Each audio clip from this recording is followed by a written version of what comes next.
Hey guys, welcome back to my channel The Helpers, and today we're going to discuss the topic of chemical formulas. Okay, so chemical formulas have these two basic pointers which you need to remember, that all ions are charged particles. Okay, so for today's topic I'm going to discuss only the chemical formulas of ions.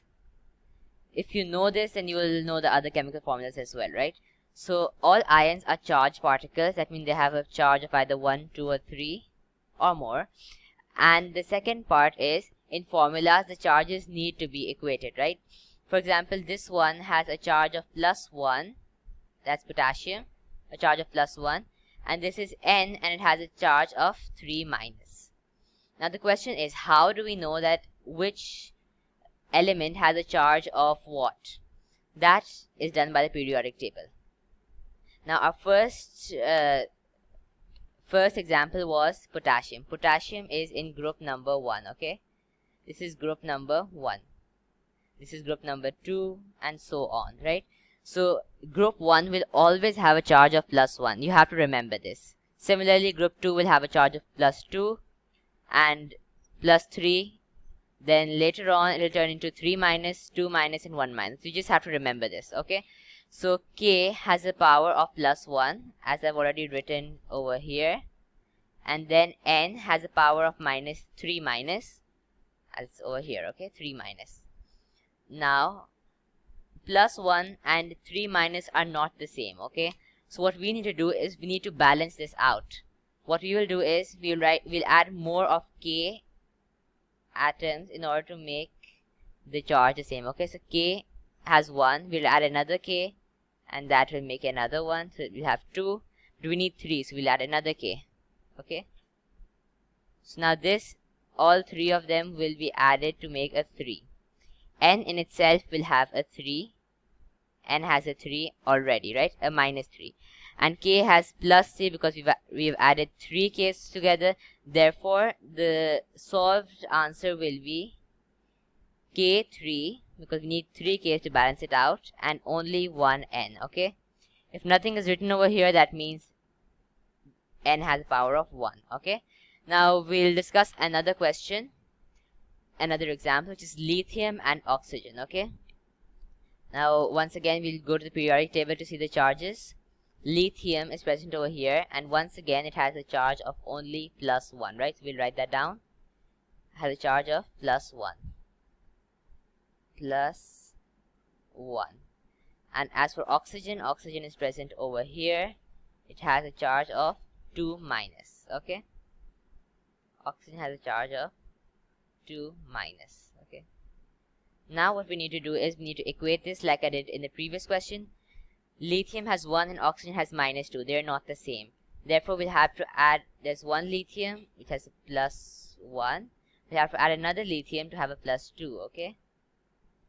So therefore it's lithium 2 altogether, right? This is 1 and 1. 1 + 1 is 2.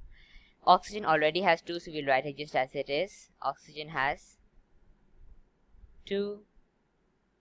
Oxygen has 2, okay? Therefore it should be lithium 2 oxide. So lithium oxide, 2 of lithium and only 1 of oxygen to make this balance, okay? Now I'm going to discuss some very common mistakes that I've seen amongst my students. For example, some students tend to write the number 1 after any symbol. For example, I'll use the example of lithium 2 oxygen, okay? Now some students write 1 over here. I know you must be thinking that there's nothing wrong, there is a 1 oxygen only there, but this will be considered wrong. You have to write only oxygen and no value after that, right? The second common mistake is you do not write the charges once you have written the complete formula.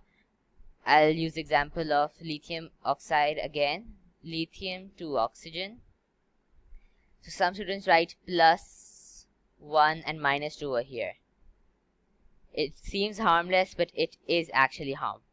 There is a harm in it. You cannot write this because the question will be considered wrong. And now for our last final question, magnesium and nitrogen. Now we know magnesium is Mg and nitrogen is N, okay?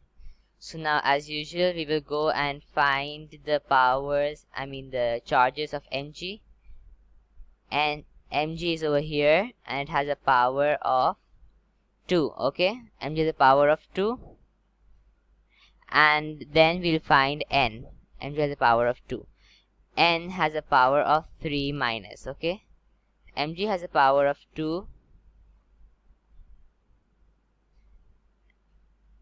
And N has a power of 3 minus. Now this must seem a bit confusing because we will have to add a different atom in both the cases. For example, we cannot just add another 2 and the equation will be balanced. We will need to add another Mg over here in order to make it 4 first, okay? Mg plus Mg is plus 2 and plus 2. That will be 4, okay? Mg4. And N still has 3, so 3 and 4 are not equal. Therefore, we'll add one more Mg. Mg plus 2. Therefore, it will be Mg and 2 plus 2 plus 2 is actually 6. Plus 6. Mg plus 6. N minus 3, we'll add another N, 3 minus, which will be N negative 6, right? There's a negative 6 over here, and there's a negative 6 over here. And therefore, our question is once again complete. Therefore, we'll write as Mg. Now, we've taken 3 Mg, right? 1, 2, 3. Therefore, it will be Mg3. And N, we've written 2N, okay? 1 and 2.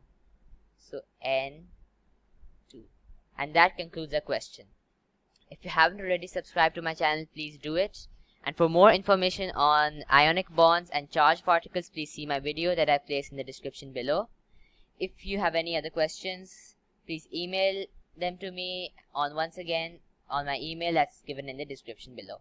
Thank you and goodbye for now.